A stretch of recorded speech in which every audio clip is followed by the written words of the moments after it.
नमस्कार, face to face में आपका स्वागत है। और आज हमारे साथ फेस टू फेस में फिल्म और टेलीविज़न जगत का एक मशहूर चेहरा, विशिष्ट हस्ती सुदेश बेरी जी हैं, जो उत्तराखंड में फिल्मों की शूटिंग कर रहे हैं। सुदेश बेरी जी कई दशकों से फिल्म जगत में अपनी पैठ बनाए हुए हैं और एक चलता फिरता रंगमंच का एक तरह से इंस्टीट्यूट के तौर पर स्थापित हो चुके हैं। सुदेश बेरी जी उत्तराखंड में है। उत्तराखंड का क्या अनुभव है, उत्तराखंड में फिल्म के विकास की दृष्टि से कितनी संभावनाएं देखते हैं, इन सब मुद्दों पे विस्तार से बातचीत करने के लिए सीधे चलते हैं सुदेश बेरी जी के पास। सुदेश जी, आपका बहुत बहुत स्वागत है हमारे विशेष प्रोग्राम फेस टू फेस में। Thank you. तो आप, जैसा कि मैंने बताया, टेलीविज़न और बड़े पर्दे के बड़े चेहरे भी हैं, आप रंगमंच से जुड़े हुए हैं। उत्तराखंड में आप कई दिनों से शूटिंग कर रहे हैं, तो क्या लगा, उत्तराखंड कैसा लगा, कितनी संभावना है यहाँ पे फिल्म विकास की? आपके एक सवाल के अंदर जो है बहुत सारे सवाल छुपे हुए हैं। पहले तो आपने कहा कई दशकों से, तो मुझे ऐसा लगा कई हजार सालों से मैं भ्रमण कर रहा हूँ, मैं कोशिश कर रहा हूँ स्टार बनने की, लेकिन अभी तक स्टार बना नहीं। दूसरा आपने कहा कि इंस्टीट्यूट है, मैंने कहा इंस्टीट्यूट तो दिलीप साहब अभी गए, और एक जो है इंस्टीट्यूट हमारे अमित जी वहाँ पर हैं, अमिताभ बच्चन जी। तो इंस्टीट्यूट जो है इट्स अ वेरी ऐसा शब्द है जैसे लोग बॉलीवुड का, अभी तक बॉलीवुड का डेफिनेशन नहीं समझ पाए कि जीवन का डेफिनेशन क्या है, प्यार का डेफिनेशन क्या है, बॉलीवुड का डेफिनेशन क्या है और एक्टिंग का डेफिनेशन क्या है। ये वो हुआ। तीसरा, एक सवाल के अंदर एक सवाल ये छुपा हुआ था कि उत्तराखंड में क्या पॉसिबिलिटीज़ आप देखते हैं सिनेमा की। तो उत्तराखंड एक शब्द में, ये पहाड़ जो है बेसिकली इतना खूबसूरत उत्तराखंड, एक शब्द में इसका जवाब है स्वर्ग। अब हमारे यहाँ प्रचलित है कि यार मेरा ना बहुत अच्छी जगह है, यहाँ पर फिल्म वालों को मत बुलाओ, पूरा गंदा कर देंगे। आप समझ रहे हैं?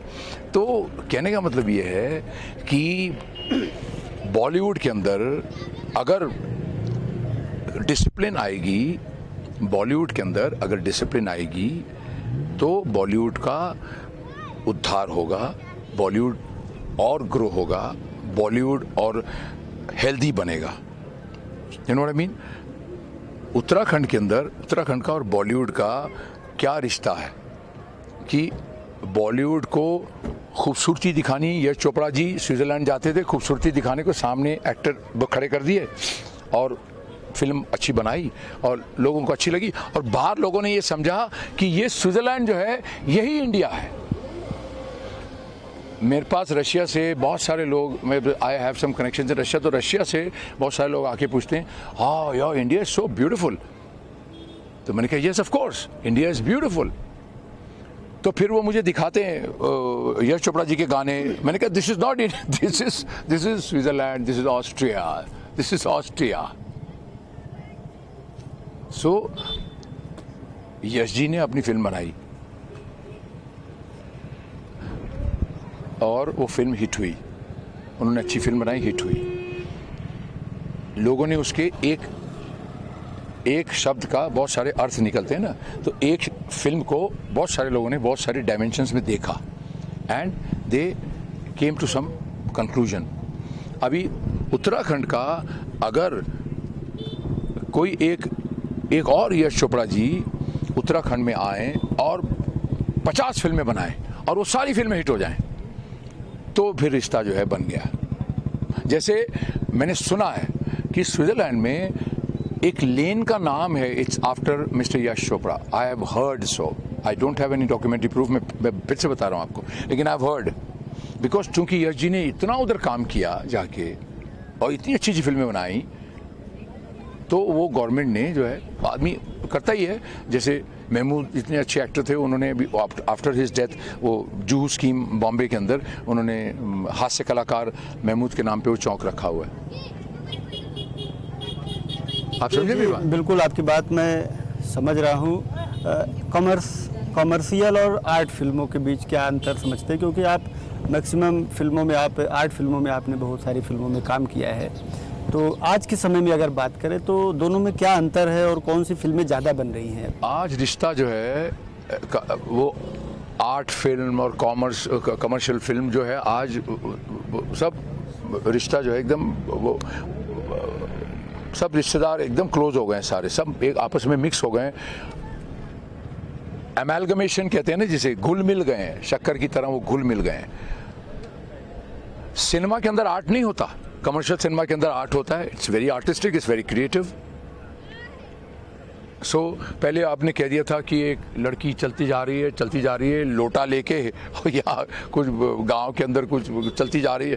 क्या आर्टिस्टिक शॉट है यार, आधा घंटे से आदमी चल रहा है, क्या शॉट है यार, वाह वाह, ये आर्ट फिल्म हो गई। सी सम पीपल, ब्यूटीफुल डायरेक्टर्स, अपने हिसाब से, अपने बजट में, अपने हिसाब से, अपने ऑडियंस के लिए फिल्में बनाते थे। भाई एक क्या फिल्म बनाई आपने यार, आप खुद बेडरूम में बैठ के देखोगे, वो बोलेगा ठीक है भैया, मैं ये फिल्म जो है मैं खुद ही बैठ के देखूंगा। ये फिल्म मैंने 4-5 दोस्तों से पैसे इकट्ठे करके, ये बहुत मुश्किल से मैंने एक फिल्म बनाई है। इस फिल्म का नाम है साइराट। ये इतने से बजट में मैंने फिल्म बनाई, वो फिल्म इतना बड़ा पैसा कमा लिया। वो लोगों ने बोला ओहो, बनाई तो आर्ट फिल्म थी लेकिन ये तो कमर्शियल हो गई, धर्म बदल लिया फिल्म ने।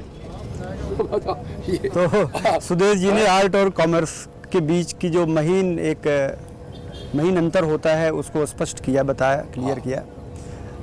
फिल्मों की बात हम लोग कर रहे हैं सुदेश जी, सीरियल में भी आपने बहुत लंबे समय से काम किया है। महाभारत जैसे सीरियल फिर क्यों नहीं बनते? बन रहे हैं, बहुत सारी धार्मिक चीज़ें बन रहे हैं, बहुत सारी चीज़ें बन रही हैं। अभी तो ऐसा दौर आया है जिसमें कि हमारे देश के कुछ अच्छे प्रोड्यूसर्स जो हैं आगे बच्चों को एजुकेट करने की कोशिश कर रहे हैं कि देवी देवताओं का महत्व क्या है, सनातन धर्म का महत्व क्या है, संस्कारों का महत्व क्या है, हिंदुस्तान के ट्रेडिशंस का महत्व क्या है। पैरी पहना हम बोलते हैं, पैरी पहना मासी जी, पैरी पहना बोल दिया, पैरी पहना, लेकिन do you mean this? 99% people don't mean this, but some people mean it and they do it. मैंने बहुत सारे, कितने ही धर्म के, अलग अलग धर्मों के लोग देखे मैंने। जब मैं उसकी मम्मी को मिलता हूँ तो मैं प्रॉपर उनके पैर को टच करता हूँ, और टच करने से जो है हमारे ग्रंथों में भी लिखा हुआ है कि टच करने से हमें उनकी ऊर्जा मिलती है, पॉजिटिव एनर्जी मिलती है। सो इसीलिए आजकल के प्रोड्यूसर्स एजुकेट करने की कोशिश कर रहे हैं वो बहुत सारे देवी देवताओं के। तो महाभारत जो है, it is beautiful, the best screen play on the earth. Mahabharata is one of the best screen play drama on the earth. उसको आप किसी एंगल से देख लो, इट इज चटपटा, it is drama, it is performance, it is relationship का जो तोड़ मरोड़ जो है, प्यार भी है, नफरत भी है, पूरे 9 रस हैं सब। तो महाभारत जो पहली बनी थी, रवि चोपड़ा जी ने बनाई थी, उसमें भी मैं राजा था, राजा विचित्रवीर्य। और ये जो महाभारत बनी 2013 में, जो मिस्टर सिद्धार्थ तिवारी ने बनाई, मेरे दोस्त हैं वो, बहुत अच्छा टैलेंटेड लड़का है वो, तो उन्होंने बनाई। उसमें भी मैंने जो है द्रुपद का रोल प्ले किया, द्रौपदी के पिता का। तो दोनों, वो 1984 महाभारत सुदेश बेरी, 2013 महाभारत, कितने साल हुए उसमें भी मैं। और दोनों में मैंने, उसमें तो खैर एक्शन नहीं था, मैं विचित्र वीर्य था। मेरी 3 पत्नियां थी, वो अम्बा, अम्बालिका, अंबिका, जो पितामह जी, भीष्म पितामह कमा के लाते हैं मेरे लिए वो लड़के। इसमें जो है मैं द्रुपद बना था, तो इसमें भी मैंने हाथी से छलांग मारी इस महाभारत में, 2013 में या 14 में महाभारत। It was beautiful. तो ये इस किस्म की चीज़ें बनेंगी। हम लोग क्या कर देते हैं, हम बोलते हैं अरे यार ये माइथो है, ये मिथ्या है, ये काल्पनिक है। अरे भाई, तेरे डैडी की जो फोटो लगी है उधर दीवार पे, 100-200 साल के बाद वो भी काल्पनिक ही हो जाएगी।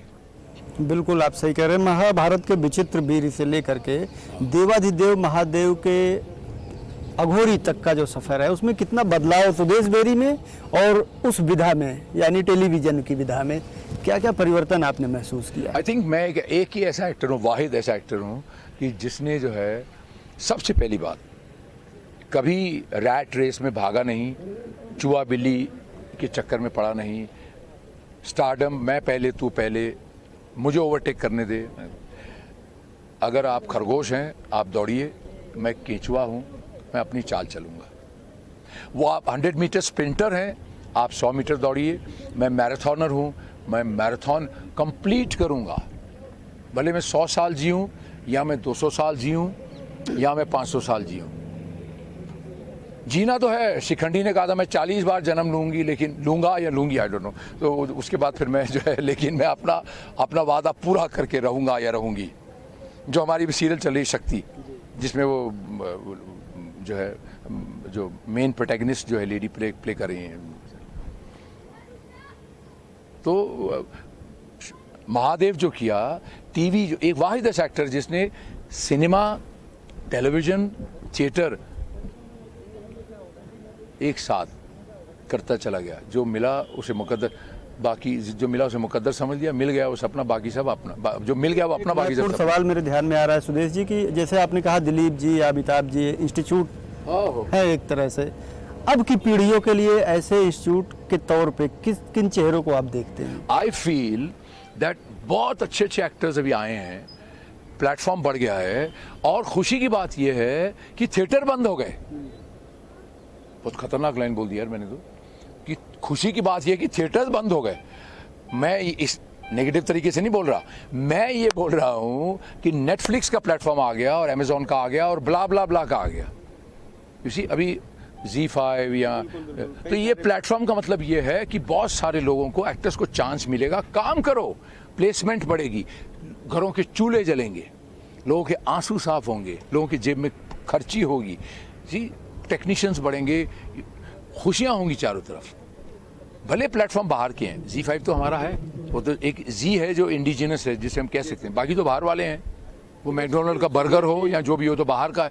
लेकिन खुशी की बात ये है क्योंकि थिएटर जो है उसका अपना एक चार्म है, ठीक है, लेकिन जैसे कि आपने कहा था कि सिकुड़ता चला गया, सिकुड़ता चला गया, सिकुड़ता चला गया, ये सिकुड़ा नहीं है, ये सिकुड़ा नहीं है, ये प्रगति है।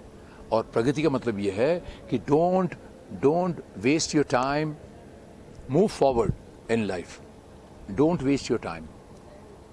Life is not a picnic, life is a very serious combination of art, science and commerce. Sudesh ji, जिस फिल्म में आप काम कर रहे हैं इसके बारे में कुछ बताइए, क्या कहानी है इसकी? और this is a Punjabi movie and मेरा नाम बैरी है और फिल्म का नाम वैरी है। बेरी एक डंडी, बैरी दो डंडियां, दुश्मन। बेरी मीठा और बैरी जो है वो दुश्मन, जैसे वो हिंदी फिल्म आई थी दुश्मन, तो इसका नाम वैरी है। और पंजाबी जी कहते हैं ना वेरी, आई थिंक आगे इन्होंने रखा वेरी मेले मेले दा या समथिंग मेला मेला, और मे बी दिल just keep very. So this is a story of feud between two families, दो परिवारों के बीच में कुछ वो है दुश्मनी।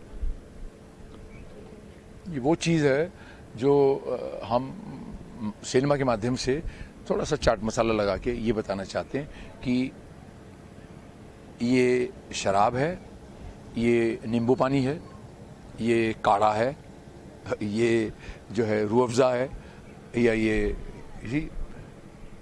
हिमालय वाटर है, ये गंगोत्री यमुनोत्री का हेल्दी वाटर। सो सारा दिखने में पानी दिखते हैं, बट सबका जो लेवल है वो अलग अलग है, सबका जो इनटेक है लेवल, इम्यूनिटी लेवल जो है वो सबका अलग अलग है। सो इसीलिए हम ये बताना चाहते हैं सिनेमा के माध्यम से कि these things you should avoid, you should not do. देखो इन्होंने ये किया तो ये हुआ, nobody wins in a war, nobody wins in a war. थोड़ा अपने जीवन के बारे में बताइए, कहाँ से शुरू हुआ? मेरा जीवन दिखाई कहाँ हुई, फिल्मों में कैसे आना हुआ? मेरा जीवन तो अभी शुरू ही नहीं हुआ, जब शुरू होगा कुछ करेंगे जीवन में तो बताएंगे आपको, अभी तो खैर शुरू ही नहीं हुआ। ये सब ट्रायल बॉल चला, जैसे क्रिकेट में कहते हैं रणजी ट्रॉफी खेल रहे हैं, ट्रायल बॉल, रणजी ट्रॉफी, तो ये सब रणजी चल रहा है मेरा, रणजी 1992 से ये रणजी ट्रॉफी चल रहा है। तो जब कुछ करेंगे तो आपके सामने आएगा। बाकी मैं एक छोटी सी मिसाल ये देता हूँ कि अभी कुछ दिन पहले मैं एक एक्टर के साथ शूटिंग करने आया था, तो 40 इयर्स में उस एक्टर ने 700 पिक्चरें की, and I I am not against that, मैं उनके साथ हूँ।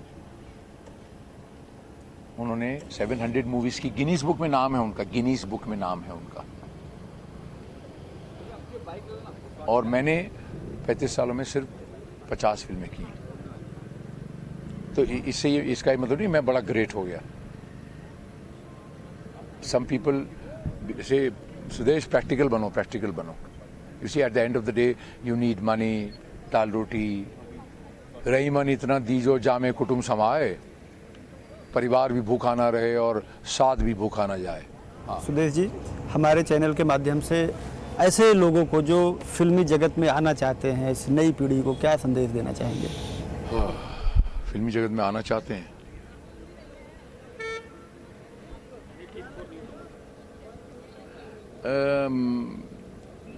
आई फील हिंदुस्तान में जो लड़का या लड़की स्टार बनना चाहता है वो कॉन्टैक्ट सुदेश बेरी।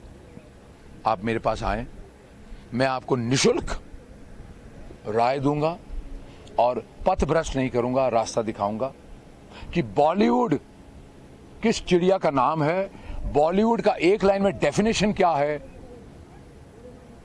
और बॉलीवुड में आपकी कुंडली के माध्यम से आपका सफर कहां तक जाएगा। मैं कोई पंडित नहीं हूं बॉलीवुड का, लेकिन मैं आपको मशवरा दे सकता हूं निशुल्क। तो न्यू कमर को टिप यही है कि न्यू कमर, और अगर जनरल बात करें तो कोशिश कीजिए, कहां बॉलीवुड का सर है, कहां बॉलीवुड का पैर है, कहां बॉलीवुड की आंखें हैं, कहां बॉलीवुड का दिल है, ये तो मुझे भी नहीं पता। बॉलीवुड कौन है, किस चिड़िया का नाम है, ये भी मुझे पता नहीं। आप कोशिश कीजिए, आपकी कुंडली में अगर राजयोग लिखा होगा तो कुछ हो जाएगा, कोशिश कीजिए। लेकिन कोशिश करने के बाद मेरे पास मत आना, वो उतने साल वेस्ट हो जाएंगे। वेस्ट हो गए ना आपके, पहले आइएगा फिर बताऊंगा आपको। मुझे पूछा किसी ने बॉलीवुड का एक लाइन में डेफिनेशन बताइए, तो मैंने कहा चराग तले अंधेरा। क्या कहा मैंने? चराग तले अंधेरा। आप बोलिए, इसको आराम से बोलिए, इसका मीनिंग क्या हुआ? बोलिए क्या बोला मैंने? दीपक तले अंधेरा है। हाँ, अब हिंदी में बॉलीवुड का एक लाइन में डेफिनेशन ये है, चराग तले अंधेरा, कि दुनिया को रोशनी देने वाले, दुनिया को रोशनी बांटने वाले खुद अंधेरे में हैं। तो ये अंधेरा कब दूर होगा, क्या लगता है? आप देख पाएंगे कि नहीं? अंधेरा is a part of the ब्रह्मांड। अंधेरा कहां से दूर होगा? अंधेरे को चीरता बेचारा आता है, हमको थोड़ी रोशनी देता है वो सूरज साहब हमारे, तो वो कहां से दूर होगा? वो तो बेस है। चिराग तले होता, सूरज तले नहीं होता। हा? सूरज तले नहीं, सूरज निकलता चिराग है, सारे बॉलीवुड भी चिराग अंधेरे को खा जाता है। वही तो कह रहा हूं, किसको खाता है? आधे को खाता है, आधा अंधेरे में है। सरकार, यहां चेकमेट हो गए आप, यहां चेकमेट हो गए आप। एक अंतिम सवाल है सुदेश जी, आप उत्तराखंड में हैं, उत्तराखंड की जो सरकार है फिल्म निर्माण के लिए लोगों को आमंत्रित करने के लिए बहुत सारे प्रयास कर रही है। एक फिल्म विकास बोर्ड भी बनाया है और बड़ी मात्रा में सब्सिडी देने का भी उन्होंने योजना बनाई है, और तमाम फिल्म वालों को यहाँ बुला रहे हैं। स्वयं यहाँ के मुख्यमंत्री मुंबई कई बार जा चुके। अभी जो वर्तमान में मुख्यमंत्री अभी जल्दी ही बने हैं पुष्कर सिंह धामी, उन्होंने भी बहुत प्रयास किया है कि फिल्म वाले उत्तराखंड आए, जिससे उत्तराखंड की पहचान भी देश में बने। तो एक एक्टर के तौर पे अगर कुछ आपने ऑब्जर्व किया और मुख्यमंत्री से कुछ कहना चाहते हो तो ज़रूर आप हमारे चैनल के माध्यम से बताएं। मैं सिर्फ ये कहना चाहता हूँ कि अति नहीं हुई है। बॉलीवुड टोटली ब्लैक नहीं है, बॉलीवुड टोटली वाइट भी नहीं है। हर जगह, हर व्यवसाय में, हर जगह अच्छे बुरे लोग होते हैं। आप अगर ये चाहते हो कि आपके स्टेट के अंदर अच्छा सिनेमा, अच्छी फिल्में बने जैसे हॉलीवुड वाले बनाते हैं, अच्छी फिल्म बनाएं जो पूरी दुनिया को एंटरटेन करते हैं रियल मायने में, 2D 3D 4D करते हैं और अच्छी चीज़ें बनाते हैं, एक्शन फिल्में बनाते हैं, मज़ा आता है देखने में। तो अगर आप चाहते हैं कि अच्छा सिनेमा यहाँ पर आए तो आप खुद अपनी सुपरविजन में किसी को अपॉइंट कीजिए और बोलिए कि मैं तेरे हाथ में ब्रह्मास्त्र देता हूँ, ये ब्रह्मास्त्र तू चला। आप समझ रहे हैं कि हमने एक टीम गठित कर दी और हमने सैंक्शन कर दिया, जा बॉलीवुड बना लिया, ऐसे नहीं। उनको ये बोलिए कि आप सुदेश बेरी को बोले मेरे पास आ, इधर बैठ, 40 साल का तजुर्बा है ना, ये ले ब्रह्मास्त्र चला, हम चला देंगे। तो मैं अपने चैनल के माध्यम से, सिर्फ आपके चैनल के माध्यम से सिर्फ ये कहूँगा कि मैं दूसरों के बारे में नहीं बोल सकता ना, मैं खुद के बारे में तो बोल सकता हूँ।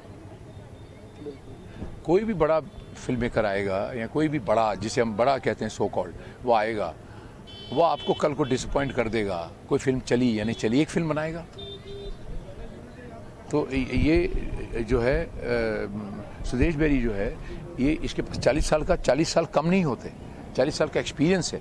वो मैं एक्सपीरियंस का जो है टोटली जो पूरा फ़ायदा जो है वो पूरा उत्तराखंड को दे सकता हूँ, दे दूंगा नहीं बोल रहा हूँ, दे सकता हूँ। इफ़ जो कहते हैं ना कि बुल्ले शाह माँ बाप को बुरा कदी ना आख, भावें लाख उन्हां दा कसूर होवे, राह चलते को दिल कभी ना दे, भावें लाख ओहदे चेहरे ते नूर होवे, दोस्ती ओहदे नाल कर जिथे दोस्ती निभाउण दा दस्तूर होवे। आप समझे? तो आप 2 कदम आइए, मैं 8 कदम आता हूँ। बिल्कुल, आपने जो सुझाव दिया है हमारे चैनल के माध्यम से उत्तराखंड के मुख्यमंत्री तक ये बात पहुंचेगी और इस पर जरूर कोई सकारात्मक कदम उठाएंगे जिसका आने वाले समय में उत्तराखंड को प्रॉफिट मिलेगा, फ़ायदा मिलेगा। आप हमारे शो में आए, हमको अपना बहुमूल्य समय दिया, फिल्मों के बारे में अपने अनुभव बताए, आपका बहुत बहुत धन्यवाद। Thank you very much. जय हिंद। तो ये थे हमारे साथ भारतीय टेलीविज़न जगत के शोमैन सुदेश बेरी और उन्होंने विस्तार से वर्तमान समय में टेलीविज़न की दुनिया में क्या चल रहा है, खासकर उत्तराखंड में किन चीज़ों की ज़रूरत पड़ेगी फिल्म विकास के लिहाज से, और उन्होंने मुख्यमंत्री को सुझाव भी दिया कि किस तरह से वो काम करके उत्तराखंड को फिल्म जगत के लिए एक आकर्षक स्थल बना सकते हैं, प्लेस बना सकते हैं, इसके बारे में बताया। अगले सप्ताह मिलेंगे ऐसे किसी अन्य हस्ती के साथ, तब तक आप देखते रहिए फेस टू फेस।